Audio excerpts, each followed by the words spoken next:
सगळे आतमध्ये ना असे सोबत असं रिक्षा चालकांच्या मागण्या मान्य, रिक्षा चालकांच्या मागण्या मान्य, रिक्षावर तक्रार करत त्यांच्या कारवाई त्याच्यावर कारवाई झालीच पाहिजे. रिक्षा चालकांच्या मागण्या मान्य झाल्याच पाहिजे. रिक्षा चालकांच्या मागण्या मान्य झाल्याच पाहिजे. सुवर्णताई आगे बढ़ो, हम तुम्हारे साथ हैं. सुवर्णताई आगे बढ़ो, हम तुम्हारे साथ हैं. रिक्षा चालक मालक संघाचा, रिक्षा चालक मालक संघा. सुवर्णताई आगे बढ़ो, हम तुम्हारे साथ हैं. शिवसेना जिंदाबाद. एकनाथ शिंदे साहेब आप आगे बढ़ो, हम तुम्हारे साथ हैं. रिक्षा चालकांवर जो कारवाई करेल त्याच्यावर कारवाई झालीच पाहिजे. मागील 10 वर्ष 10 रुपयाप्रमाणेच आतापर्यंत घेतलेलं आहे. परिवहन विभागाने आपल्याला 2015ला 12चं झाल्याने 10 वर्षापासून 10 रुपयावरच रिक्षा चालवत आहेत आणि आता हे 3 रुपये वाढत आहेत. कारण 12 रुपये हे 2015ला होते. मुळात पदाधिकारी त्याने तक्रार केली. जेव्हा असं म्हटलं की मराठी माणसाच्या मागे आम्ही उभाटा गट आहोत, शिवसेना उद्धव ठाकरेंची आहे, पण इथे विरोधाभास कसा आहे बघा. त्यांचाच एक माजी पदाधिकारी या रिक्षावाल्यांनंतर आमच्या परिवहन विभागाचे लोक ह्या तिथे इथे येतात आणि त्या आमच्या रिक्षावाल्यांवर 500 रुपये दरवेळेला फाईन मारत आहेत. दरवेळेला आमच्या रिक्षावाल्यांचं दिवसाची कमाई 500 नसते. जातो लाईनमध्ये, येताना पॅसेंजर मिळेल असं नाही, रिकामी रिक्षा घेऊन यायला लागते.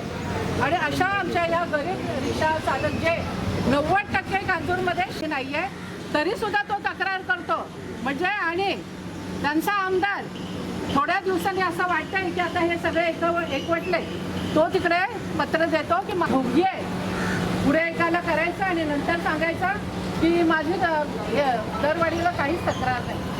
अरे आमच्या हे रिक्षावाले इतके प्रामाणिक आहेत, रिक्षा चालवतात कोरोनामध्ये. आणि अशा या गुंडगिरीला आम्ही घाबरणार नाही. आपल्याला अन्यायाला आपल्याला वाचा फोडायलाच पाहिजे. जर आम्ही प्रामाणिकपणे ह्या रिक्षा चालवतोय मराठी माणसं, कारण हे अति झालं.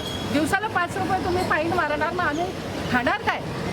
तरीसुद्धा 4 दिवस बंद ठेवला आणि लोकांच्या आग्रहास्तव, कारण मी सुद्धा एक भाडं आमच्या हक्काचं नाही, कुणाच्या बापाचं. अरे भाडं आमच्या हक्काचं नाही, कुणाच्या बापाचं. अरे भाडं आमच्या हक्काचं नाही, त्यांच्यावर कारवाई झालीच पाहिजे. भाडं आमच्या हक्काचं नाही, कुणाच्या बापाचं. भाडं आमच्या हक्काचं नाही, कुणाच्या बापाचं. अरे भाडं आमच्या हक्काचं नाही, कुणाच्या बापाचं. रिक्षा चालकांची तक्रार करतील त्यांच्यावर कारवाई झालीच पाहिजे. रिक्षा चालकांची तक्रार करेल त्यांच्यावर कारवाई झालीच पाहिजे. शिवसेना भाडं आमच्या हक्काचं. आमच्या मागण्या, आमच्या मागण्या, अरे आमच्या मागण्या. अरे भाडं आमच्या हक्काचं.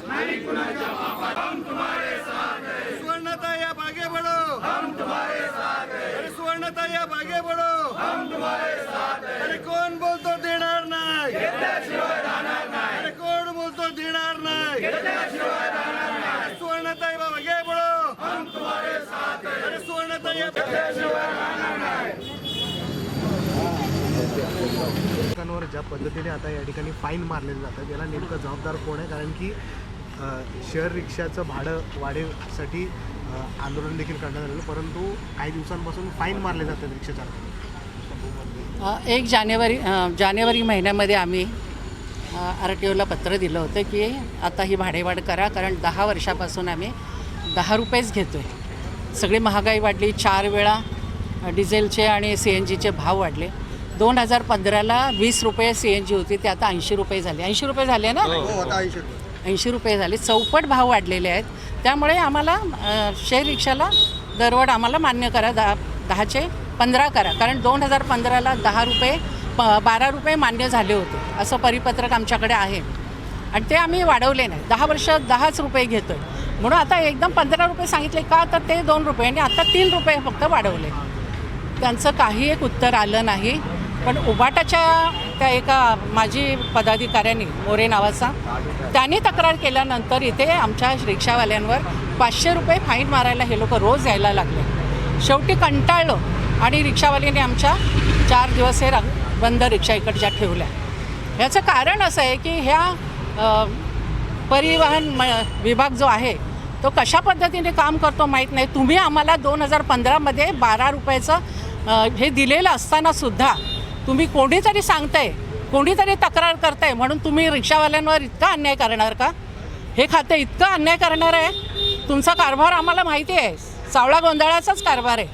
परंतु त्या गरीब रिक्षावाल्यांना कुणीतरी एखादा येतो आणि तुम्ही त्याचं ऐकून इकडे फाईन मारताय 500 रुपये. हे रिक्षावाले आमचे अर्धा तासाने त्यांचा नंबर येतो आणि अर्ध्या तासाने नंबर आल्यानंतर ते सोडायला गेल्यानंतर तिथून पॅसेंजर मिळतीलच असं नाही.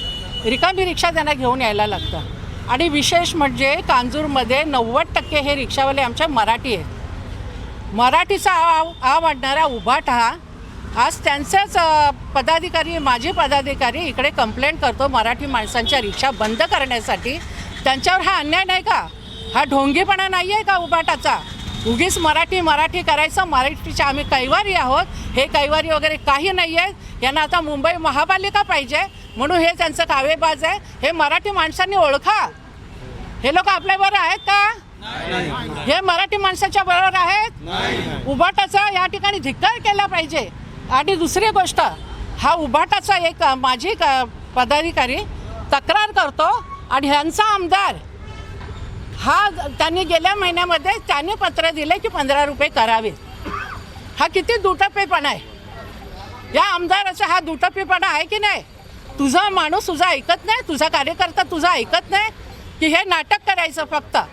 तर ह्या गोष्टीचा, सगळ्या गोष्टीचा परिवहन विभागाने विचार करायला हवा. नाही तर हे आता आम्ही 4 दिवस बंद केले. जर हे 15 रुपये भाड्यावर तुम्ही द्या नका देऊ, आम्ही 15 रुपयेच घेणार. काय करायचं आहे ते कारण कसं काय करतं ते आम्ही पण बघतो.